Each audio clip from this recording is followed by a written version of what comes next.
Welcome everyone to the Women Automotive Network's April Leadership Interview. Our guests this month are Men for Inclusion, and we're looking at rethinking your DEI strategies and the role that men can play. As a quick introduction, I'm Stephanie May from the Women Automotive Network, and I'll let Mark and Gary introduce themselves and Men for Inclusion shortly. To kick things off, though, I'd like to encourage everyone to use the chat on the side, get involved in the conversation. This is a LinkedIn Live where we can all share our best practices and experiences. For those of you that don't know, the Women Automotive Network has always been about women, not just for women. And I think now more than ever, it's important to have both sides of the conversation involved. And I'm really excited to welcome Mark and Gary this month. So over to you. Who are you both and why did you set up Men for Inclusion? Thanks. Shall Mary, Mark or Gary go first? Yeah, whoever. whoever. You go, Mary. Thank you. Thanks, Gary. Welcome, everybody. My name's Mark Freed. I set up Men for Inclusion a few years ago now with Gary. My backstory is over recent years, I've become more aware, I guess, as we've become more inclusive of my dyslexic superpowers. And tend not to hide my lack of academic qualifications these days, which is great. It just shows how society is changing. I left my last proper job in the city 25 years ago and established a firm called E2W. E2W supported and helped and still does women to flourish and succeed in their financial services careers. I had the pleasure of supporting and helping thousands of women to do just that over the last 25 years. But what I got from that was a real understanding, as much as a man can have, of the challenges and barriers that women face in their careers. A few years ago now, I was getting really frustrated at the pace of change. You've only got to look at things like gender pay gap stats and other indicators to realize that despite all of the commitments, all of the strategies that were being put in place, we weren't progressing very quickly. And I began to think, well, why am I quite often the only man in the room when we were talking at women's networks? If we were talking at ethnicity networks, I'd be quite often the only white guy in the room, or LGBT, I'd be the only straight guy in the room. And what I thought is we need more men. We needed more men passionate about diversity and inclusion if we were going to move forward and accelerate into the type of workplaces and the type of society that I want to live in, and hence established Men for Inclusion. Perfect. And Gary, what's your side of the story? How did you get involved? Sure. Thanks, Stephanie, and thank you again for opportunity to work with you and the team here today. So my journey around this particular subject probably started about 10 years ago, so not quite as long ago as Mark's. I was working at JP Chase, large financial services provider. I was a managing director there, actually, as part of their global technology team. And I was asked to sponsor, as you do as a senior leader, a brand new network, Women in Technology. Technology, as you probably know, has a real problem as well of attracting and retaining women. Typically in the UK, it's about 20 to 25% of the workforce. JP Morgan wanted to do something about that, and I was asked to be the executive sponsor of this new Women in Technology group. So I suddenly started finding myself on a fairly regular basis in a room full of 50 women, a bit like Mark. I was often the only man, actually very uncomfortable. And we were really trying to explore why it was that, you know, women don't seek careers in technology, and if they do, they weren't sticking around as long as the men. Now, up until that point, I'd always thought of myself as a decent manager, a reasonable kind of leader. I thought I kind of, you know, treated everyone, you know, fairly. I thought I led with empathy, all that stuff. But I started hearing some stories that things that were happening to my female colleagues that were clearly invisible to me. I didn't realize they were going on. And I started to think, actually, maybe I'm part of the problem. So we decided, in fact, this was a woman's idea. It certainly wasn't mine. We decided to set up a male allies group about 10 years ago. There weren't many blueprints of what an allies group did at the time. So we kind of made it up as we went along a little bit. But over the next sort of 5-6 years, we started creating a movement, if you like, within JP Morgan of trying to, get men to a room and start having a conversation about gender equality and what we could do to help, get more women into the arena, and also how to make sure they stuck around when we got there. I left JP Morgan 2020. Start of COVID, had a bit of time on my hands. I wrote a book about the subject, The Accidental Sexist, with one of my partners at JP Morgan, about that male ally experience. And then through that kind of bumped into Mark, because we kind of thought this was a subject that other organizations might want to find out a little bit more about. And also this real belief that if we want gender equality, we want a more diverse and inclusive workforce, then it has to be about everyone. So therefore, we have to find ways of getting everyone into the conversation. As Mark indicated. And 10 years ago to start is quite a long time, isn't it, really? And before we go into the kind of the differences over the last 10 years, why do you both think it's so important to be men part of that conversation and for us to have male allies?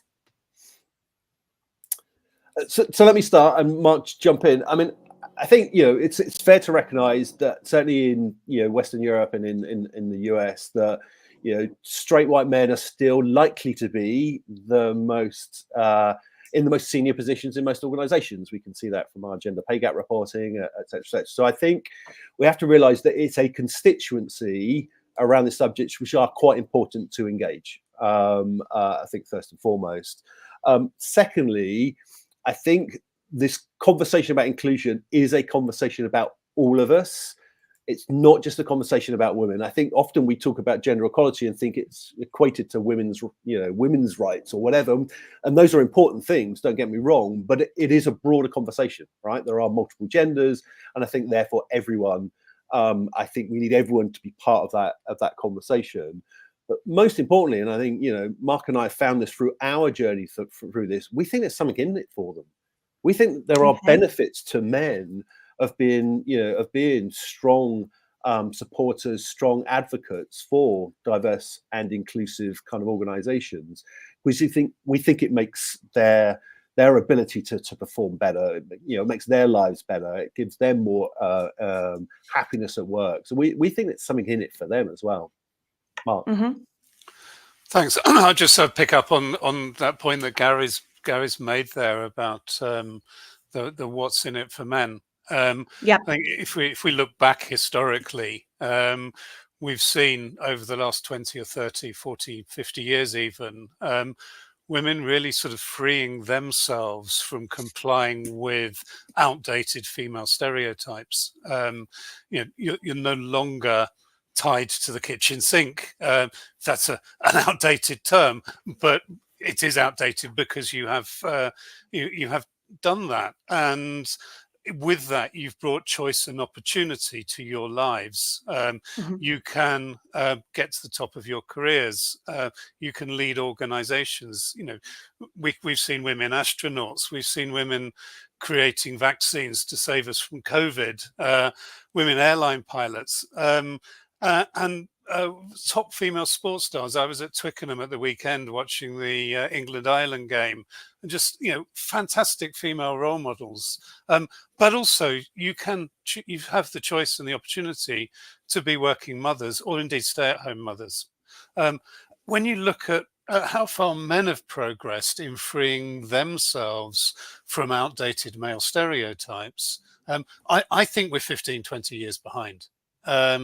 You've only got to look at the uptake of paternity leave to realize that men aren't taking the opportunities and having the choices, having better work-life balance, being able to be more vulnerable and open, have better health outcomes, and frankly, be much better leaders because we're still complying and tied by these outdated male stereotypes. So I think, apart from the fact that we can't do it without men, we can't get to a more diverse and inclusive world without them.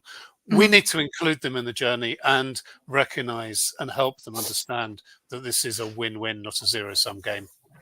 Yeah. And I think it's really interesting because, all the conversations that we have at the Women Automotive Network are about, returning to work and maternity and empowerment and what's happened with the work-life balance after COVID. And now we need to kind of look, like you've just said, that yes, we've improved to a certain extent, but what's happening with the males in society, they only have 2 weeks paternity leave. And even then, it's completely different. I think Salima's putting in the chat here, what's the difference between Europe and North America? Maternity and paternity leave globally, it's just completely different. So really interesting to think how women have actually freed themselves more than men in the last 50 years. Yeah, and it's interesting when Gary and I are doing our working with leaders in industry, and we start having these safe space conversations with them. How many men talk really positively about the opportunity of working from home that COVID gave them, and how that opened their eyes to a new world? Now, quite often when we think about lockdown and we hear, and I've got total empathy for those stories of women who were homeschooling, managing a job, managing the house, etc., total empathy for that. But men had a lot of men had the most amazing opportunity to be in the heart of the family during that time, and they don't want to give that up. But we very rarely talk about it. It very rarely makes the news. We very rarely have conversations about it. And we see quite a lot these days is the um, uh, people trying to stop the rush back to the office. Um, and it's always just, and the arguments are quite often just about women and working mothers. Actually, we should make it about all of us.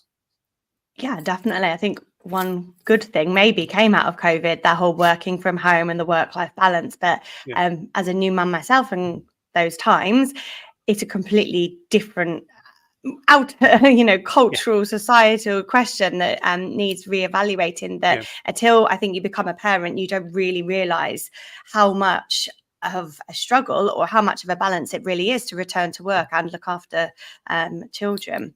So how can we engage men in conversations? Obviously, we've got a LinkedIn Live now. We're talking about rethinking D&I. We're talking about 10 years ago at JP Morgan that you set up a male ally internal network. And obviously here at the network, we always try to get male speakers and we have our Male Champion Award. But how can we really engage though in the conversation? And, why should we?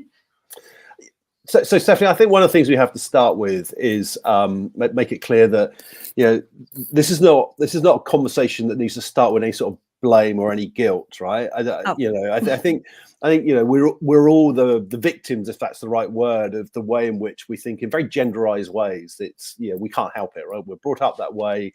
It continues to be kind of particularly for sort of in social situations, people think in very gendered way. So I think it's that's a starting point. We can't start from that. And I think one of the places where perhaps we've gone a little bit wrong with our D&I strategies in the past is when we've kind of sort of started with this idea of sort of like bringing men into a room and sort of telling them that they're biased, or telling them that they're privileged, or telling them that they're aggressive, albeit in a micro way. Also, so giving them a series of really not very positive messages, if you like.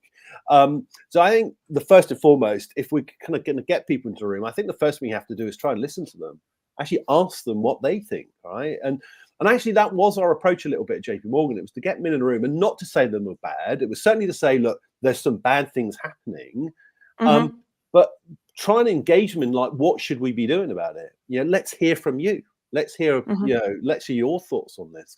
We have all got, I would hope, experiences of working in, diverse kind of situations. Certainly for men, I'm sure most men have a mother, a wife, a daughter, a sister, or whatever. So some, female person they can relate to.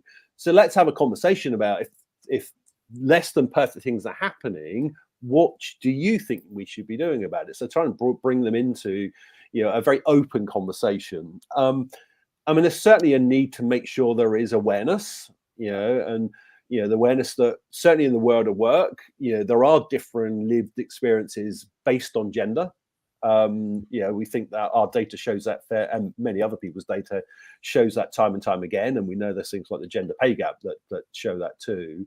So we know there are systemic problems, but let's open up a conversation of, so what can we start thinking we could do about it? And, why should we do something about it? And I can see in the chat here that most of the comments are from females. So I'm just going to ask, how many men are listening in the audience right now? Please write it in the chat. Let's see you. Let's hear you. Get involved in the conversation. And then to those women that I can see that's writing in the chat, did you invite your male colleagues to join this? Can you spread the word afterwards? How many of you actually reached out your hand as well? We'll see what the replies are. Click refresh.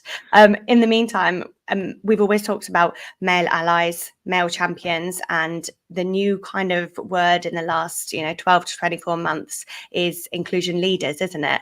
And this is something Mark and I touched upon. What do we really want? Who do we want by our side, and what do we want them talking about? It's a great question, Stephanie. I think part of the problem here is we've kind of alienated men on our journey. I think if we're just talking diversity, it can be quite divisive. And, as Gary pointed out, unconscious bias and microaggression, and we've blamed men a lot. And then we're kind of asking them to turn up and be allies. And we have to think, well, what do we want them to do? And quite a lot, when we ask that question, quite a lot of people say it's kind of to support and help women to succeed. And we kind of look at that and we think, well, is that what we want? Are we saying that we want an ally to support and help women and others from underrepresented groups to flourish and succeed, but in the current culture, in the current environment, with the current behaviors? And therefore is what we're asking an ally to do is to coach, mentor and train you to succeed in my world by being like me? Or do we want an inclusion leader? An inclusion leader maybe turns the mirror on themselves and also drives that cultural and behavioral change so that we can all work in a more inclusive environment. So one of the things that's commonly said is that women get interrupted more than men in meetings. An ally may, for example, coach and mentor and train that woman to speak up, to have more presence, to lean in. Whereas an inclusion leader would change the way the meetings run, so everybody gets heard. Yeah. Okay. And I think that's what it makes sense, doesn't it? But in practice, how do we actually get there?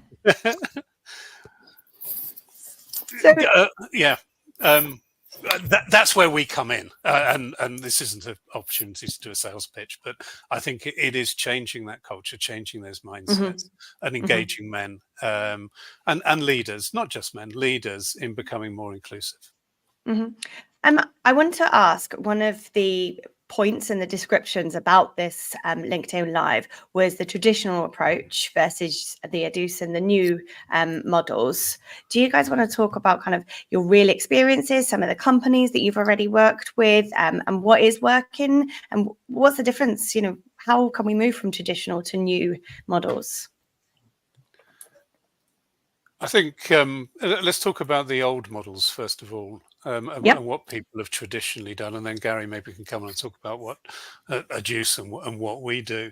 I think when I look at firms' diversity statements and diversity strategies on their websites and on their gender pay gap reports, etc., the focus is normally on, and if I could sum it up, fixing the women and blaming the men. Yeah. So they'll talk about more recruitment. Yeah. They'll talk about leadership training courses. They'll talk about unconscious bias training. This all essentially either is supposed to fix representation and doesn't, or helps people to succeed in the current cultures. And we're not getting very far by doing that. And in fact, recent research has shown that almost 60% of UK men think that DE&I has gone too far. And they're now the victimized group. And actually 40% of women think that as well. So clearly what we need to do is change the narrative, and we need to change the way we do things and the way we move forward. And Gary, do you want to? Yeah. Thanks, Mark. I mean, I want to just add at this point that I think what we're trying to achieve, and let's face it, if we just use gender as our example, gender equality in the workplace, it's not like this is a new thing. We've been trying. You said you've been 10 years now as a male ally. It's only 10. But, I mean, equal opportunity legislation came into the UK in the kind of early 70s, I think. Right, so it's a very long journey, and I think it's fair to say we've probably also stood on the shoulders of a few giants along the way. But I think it kind of recognises that actually what we're trying to do is really quite difficult, right? Because if it were easy, then we would have probably done it, some years ago. So I think we have to, and I think it's easy to be a little bit critical of organisations, but I think we have to recognise that this is quite hard work. And actually going to our sort of starting off point, if you like, here's another reason why we want men, because it is hard work, and therefore, if our approach is to rely on a very small sector of our business at the sides of their desk to implement significant change back into our business, that's a difficult strategy to implement, I think. So often, our D&I strategy is reliant on kind of, I don't know, employee resource groups or business resource groups who are a bunch of, passionate individuals at the side of their desk trying to make this humongous sort of change in kind of culture and other things within their organization. That's a really difficult ask, I think. And unsurprisingly, and also actually the people being asked to do this, and because they're often the people that are in that kind of, traditionally underrepresented group. So A, they've got to do that on top of their day job. And B, to be fair, are we giving them the skills to do it? I mean, are they experienced change management, transformational change agents? I mean, they may be, but often they're not. They're just doing it because they've got a passion and don't necessarily have the skills. So I think one of the things we're beginning to see is people recognize it's difficult, recognize that we've tried a few things, and because it's difficult, we're all kind of learning together a little bit, right? I mean, I think it's fair to say that there are companies that are experimenting with, with trying different things and kind of tweaking and moving forward as they figure that out. But I think the fundamental thing is, I think organizations that are getting more mature about this are now beginning to think about this like a strategic change program. And all those things like resource groups and ERGs, BRGs, all those types of things are necessary, and they are great things, don't get me wrong, but they need more than just that, right? It needs to come with some, if you like, horizontal kind of things that are kind of pulling it all together. So again, I mean, I know there's always budget and money that's involved in this. There's no getting away from that. It needs time, resources, and efforts. I think, like you said, though, time is one of the most crucial things. As you've highlighted, the amount of people that are doing this just because it's a passion as an aside job, it's going to take a long time. But hopefully together we'll get the resources, we'll get the budgets, and see what we can do. So this transformational program. It is, and and it needs to feel like a transformational program in some way, right? It needs to have the trappings of what those programs look like. So it needs certainly executive sponsorship, and actually visible executive sponsorship. Right. And what Mark and I are seeing is we are seeing a lot of very inclusive leaders in those senior management positions. So I think we're beginning to see that the executive embrace inclusive leadership. We're seeing a lot of that. So they're beginning to think in that way. So they recognize, the really good ones, that they are not always getting it right. So they're still open to learning. They're still open to showing a little bit of vulnerability, but they are beginning to try and lead from the front. And you need that. You need that executive sponsor, but you need someone who's actually visible and actually trying to be authentic, and kind of role model the type of behaviors that you want to see, because people spot inauthenticity very quickly, don't they? Right. So yeah. So I think we're beginning to see that, and also then we're beginning to think begin to see this as rather than a series of transactions, like, oh, we do something for Pride Month and then we do something else for Black History Month, and it's just a series of disconnected things. We're going to see, right, here's a program of work with a bit of a realization of the outcomes we're trying to achieve, and also a bit of a plan about how we might achieve it, and some resource and some funding that goes alongside that. That's what a change program looks like. You may not always have the money or the same level of budget every year. That's always a challenge, and you've always got to prioritize against other business priorities. But at least thinking structurally how the program needs to look like a transformational program, that's a massive starting point. And I think we're beginning to see more and more companies kind of approach it in that way. So I'm going to leave a bit of time for the audience to maybe put some comments in the chat about what they're doing that they're finding is working, and what you're finding that really isn't working. Maybe you're getting pushback on, maybe you want to have some advice about. And in the meantime, maybe Mark, you can tell us what some of the companies that you're already working with are doing that isn't working, that maybe we should stay clear of. And then obviously a couple of questions. All right, brilliant. So I think Gary's summed it up. There's sort of the big picture there. I'm very sceptical when I read firms who say they've got or putting in place recruitment strategies. I'm yet to talk to a hiring manager that says, I want to go out and find diverse candidates for this vacancy that I'm sitting on. Usually they say I'm after the best person for the job. Their recruitment process is then aligned to cost of hire and time to hire.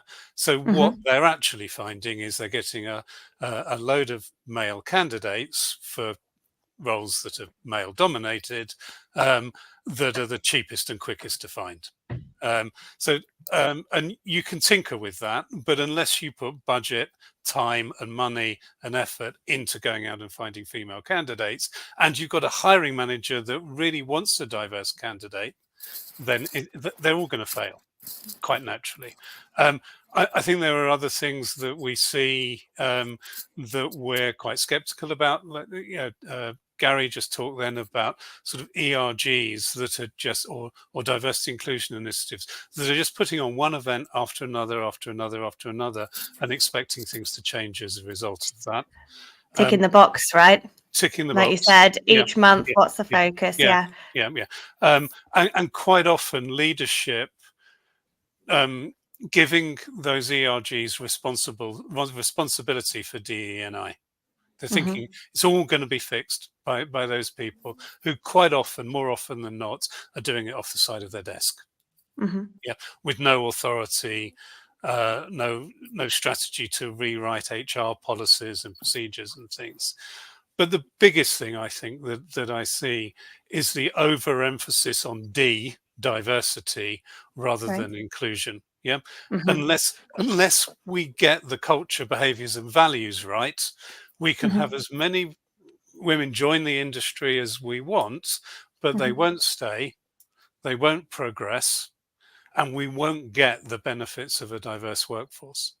So and very few firms look as if they are spending any kind of money, budget, or on anything really to do with inclusivity and changing those cultures. And if they do, they actually naturally draw men into the conversation, because inclusivity is good for us all. And inclusivity is something we can exercise every day of our lives, every second of our lives. It's a muscle. Whereas diversity, we only get the opportunity to hire irregularly. I like the idea, that it's a muscle that needs constant exercise. Caroline Trudell's put into the group, what do you recommend as a way to engage men who don't believe in modern DE&I at all, because they didn't get to benefit from these programs, or maybe they're starting off rejecting that inequality exists altogether? So I think, you know, we've said this, as soon as you walk into the room and the shoe's on the other foot, you're alienating people already. So it's about having those open conversations and about inviting people to the conversation. Is there anything that perhaps you could add for her? Yeah, I'd like to add something on that. One of the things we look at, Stephanie, is this idea of what we call the lived experience gap. So the book, The Accidental Sexist, came from one of our co-authors, a woman called Dr. Jill Armstrong, had done a 3-year research program on this subject for Cambridge University. And she found 16 very specific things that tend to happen to women in their careers that don't happen to men, or at least don't happen to men as much. And actually, Mark and I are increasingly finding that that's also true for people from other traditionally underrepresented groups, right? They're very specific. They're down to like who gets asked to do all the non, you know, all the admin for the team, right? You know, who gets the most exciting opportunity, you know, when there's a new project coming up, through to you know, how we kind of bond socially and therefore create opportunities through social networks, which are often very gendered, right? So these kind of very small things that lead to a difference in the male-female experience at work, we think is one of the big barriers. And one of the things that does create some of these differences in who succeeds, who gets promoted, and so on and so forth. So we think there's about 16 of these. And one of the things we end up doing is we tend to measure this. Right? We tend to measure that there is this gap between men and women, and therefore we measure with organizations we work with to show that there is, and usually we find something like a 20 to 30% differential in the male-female experience. So I think one of the things we need to start with is the fact that this is happening. We find a lot of organizations that say, when we say to them more generally, there's these systemic issues, they go, yeah, that's terrible, but it doesn't happen here because we're really inclusive. Right, and then we measure it, and then find it always happens there. It happens in every company. It's almost impossible that it's not. So I think we start from the fact that we can show that there is data, and some people need the data. Not everyone. We can show there is data showing there is this difference in experience, and it's very precise. Right, it's very specific, and it comes down to, you know, women have to prove their competency more than men. That's shown over and over again. So of course you can imagine how that impacts objective conversations, performance management conversations, you know, promotion conversations. You can see how all these dynamics play out in the workforce. But once you know about these things, you can think about, well, there are strategies we can begin to deploy that can close some of those gaps. And that's not to say these things don't happen to men. They do. They just don't happen as much. So we take the admin one, right? So, you know, we end up by default asking women to do more of the admin, which is not part of their job. Then we can just make sure that starts getting balanced out across the team, right? We have a admin rota, or, you know, we make really sure that small changes can make a big difference. absolutely. And if I think about that myself, the amount of time that I probably waste in a week or a month doing those little things, like, yeah, you think you just get swept under the rug. Interesting. Caroline, Gary, I think you've answered Caroline's second question about men rejecting this really well. I think it's really important also to answer the first question is, okay, how do we get them engaged? And certainly through the work that we do by creating a safe space for men to talk about this and have conversations, sometimes with their female colleagues present, but often just men in the room. And we start talking and not accusing them of being biased or privileged, but we start talking to them about the what's in it for me. Yeah. And what we find is what we've traditionally done is demotivated men to get involved in this. We've called them biased and et cetera, et cetera. What we find is there's a whole bunch of motivators that will get men engaged when they realize that this is a win-win. Yeah. Now, that could be at the top of the tree, and I think the biggest motivator for most men is actually, if you dig a little bit, we all identify with some diverse characteristics ourselves. I started off the conversation today by saying I'm dyslexic. So an inclusive world benefits me because I relate. I also come from a working class background. Might not sound it these days, might not look it these days, but that was my background.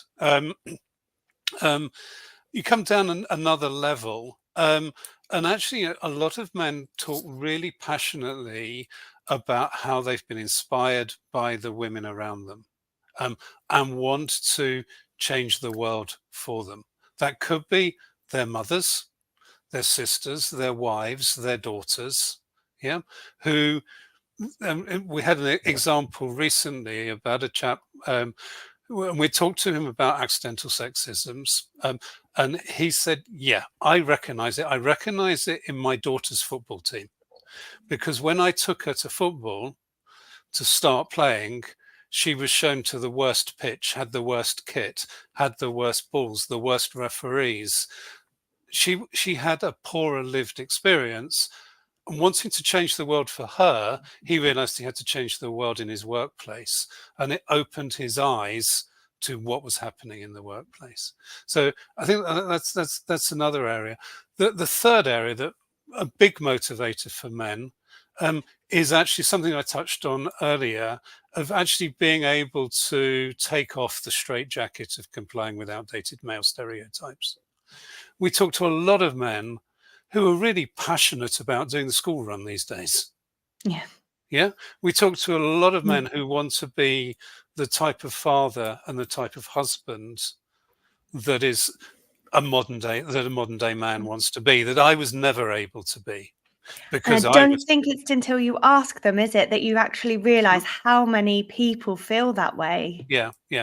And when we start giving men, stop telling them off and giving them permission to talk about these things and engage with them, what they realize is, when women are fighting for more flexible working, that they should join them, that it should be, and we should change the narrative to an all of us narrative. When we're thinking about maternity leave, we should also think about paternity leave, and we should call it parental leave, yeah, because it's good for us all. The other really important thing I think that we need, and again, Gary talked about this earlier, is actually role models. Yeah, because we've celebrated the amazing achievements that a lot of women have done. I can remember, it was only probably 15, 20 years ago that I was stopped in my tracks because I saw a woman driving a bus. How ridiculous does that sound these days? Yeah, but she was a role model. Yeah. Okay. We need to role model men. Our leaders need to role model these behaviors. We were working with a board the other day, and we were having a conversation around the table, and one of the men put his hand up and said, I've got a confession to make. I do the school run on Wednesdays. Why should that be a confession?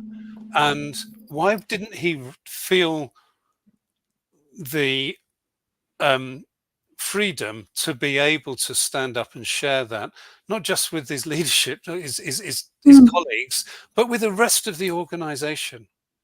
Okay. Yeah. Yeah, that seems a bit mind-boggling. Yeah.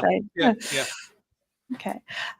Gents, I'm very conscious of the time. So I know that I've had kind of three main takeaways: the visibility of male allies, the thinking process behind this not being, a monthly tick off, that it being a long-term transformational progress. The third being about recruitment, definitely not, quotas and ratios, but really looking into the recruitment process in general. I want to ask you, though, what are the takeaways that you would like to give the audience, the female audience to start with, and then potentially the male audience? So, both of you, what are the takeaways for the women in the audience today?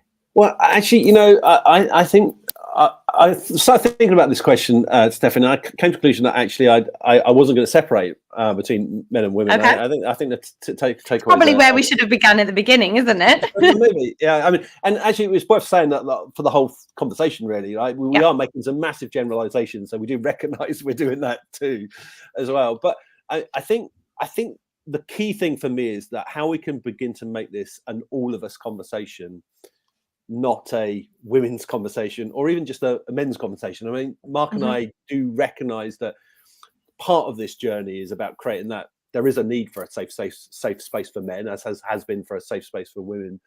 So I do think those things are important, but the more we can make this an all of us conversation, the better, right? That we deliberately make it something that enables everyone to be included, I think is really quite important. And then the second thing is to recognize that what we're asking of people is actually not a simple thing. I think it's actually quite a challenge. It's quite a hard thing. Back to my earlier point, if it was easy, we would have done it decades ago. So I think we need to realize that, and therefore realize that we are all learning on this subject, and we're all learning. The more we can learn together, the better, I think. But in our experience, and mine and Mark's experience, and this is key takeaway, we have seen change happen at a very individual level. We have seen people who perhaps weren't the most inclusive of colleagues actually begin to change their behaviors, and a lot of it is lots of very small, and I think you were kind of suggesting this, lots of small incremental change through to, am I running this meeting in the right way? Am I running this meeting inclusively that allows everyone to contribute? When we look at who does what within our team, are we being fair around that? Are we making sure that not everyone, it's not the same person that's having to do all of the hideous admin that no one likes doing, right? Are we making sure that everyone from time to time, within reason, gets opportunity to stretch themselves, to do something new, to get that exciting project? Even through to, are we creating the right social environment that doesn't largely benefit just one team, right? Are we always, is our social event, going to the pub on a Friday night, which we know that will deliberately exclude some people because they can't do that for whatever reason. So are we varying social events, or indeed, are we making sure that our social time is evenly spread across all of our colleagues, not just the ones that look like us, that sound like us, that we have a natural, more likelihood of affinity to? So I think this is the key takeaway for me, is that we can all change. It is up to all of us, and we can all do lots of very small things that will add up to a massive difference. That's fantastic. Thank you. How about you, Mark? Follow that, Mark. Follow that. Sorry, Oh, sorry. Yeah. That's all right. That's all right. Gary, so I agree. Just covered everything. Is there anything left for us to say? I think there's a few. There's a few things. Yeah. So I do think we need to engage. The conversation needs to be an all of us conversation that includes engaging positively with men who've typically been excluded from the conversation, or excluded themselves from the conversation. I would suggest as well, because it's something, and we talked on it earlier, this inclusion muscle. Yeah, actually, we're all responsible for the culture, the behaviors, and the values within our workplaces. Yeah, and it's something that we can change every second of every day. Diversity is quite often in somebody else's hands. If we get the culture right, if we get inclusion right, it will pave the way for everything else that follows. So let's have more of a focus. Can't forget diversity, but more of a focus on inclusion, because I think that will show a giant leap forward for everybody. I don't think women will be free and have all the opportunity and choice until men are free as well, from complying with outdated male stereotypes. I think I just want to highlight, Faith, we have seen your comment as well. She's worried about a 17-year-old daughter starting off in the industry, and will things be exactly the same for her? I think not. I think, Faith, people are changing, and people are part of the conversation, especially the younger generation. And I really think it's about inviting, as you said, the right people to the conversation and flipping the table and asking the right questions. So let's see. Mark, Mary. Yeah, Mary. Oh, go on. I was going to say Mark, Mary and Gary. Oh, yeah, thank you. So I was just seeing Gary coughing in the background there, and we do have to have a shout out for Gary because he's got off of his sick bag to be with us today. So thank you, Gary. It's going to end on a... Yeah. Just one thing about the younger generation. We have seen enormous changes. I've seen enormous changes in my lifetime. We need to ensure that continues and accelerates. But indications are, and there's plenty of research that shows that our younger generation and people coming out of college and universities, men are moving more to the right wing politically and in their thinking, whilst young women are becoming more liberal. That shows a gap happening at that amongst the young people in our society, and figures like Andrew Tate coming to the fore, I think is worrying, and young men are not doing as well in education, are finding life difficult and more challenging, and I think we need to recognise that and pull them back into the conversation. Definitely. This is really interesting. I recently attended a Gen Z panel and just completely, the new wave of thinking. And our next panel discussion that we have in Detroit, we've invited a few of the younger generation to join the panel discussion so that we can have, as you've just said, throughout this entire leadership interview, both sides of the conversation, men and women involved, but both generations involved in the conversation as well. Mark, Gary, Men for Inclusion, thank you so much for your time today. Thank you so much for sharing everything. I know we're going to put the book that you've mentioned for the audience to read afterwards. We'll send them some links where they can find out more about you and how they can work with you on a corporate level. From our side and the Women Automotive Network, it's nice to see everyone again. We hope to welcome you next month. On May 23rd, the next leadership interview will be with Vipka Stahl. She's the MD of Bugatti, and that's talking about diversity again as not just a tick of the box. And then obviously we have our two main summits. The first time that we're coming to America, so hopefully see you all for the Women Automotive Summit Detroit, June 4th, and then obviously the main flagship event in Germany, which Mark and Gary will also be joining us at in Germany on October 8th. So thank you everyone for your time and enjoy the rest of your Wednesday afternoon. Thank you, Stephanie. Thank you, Stephanie. Thank you.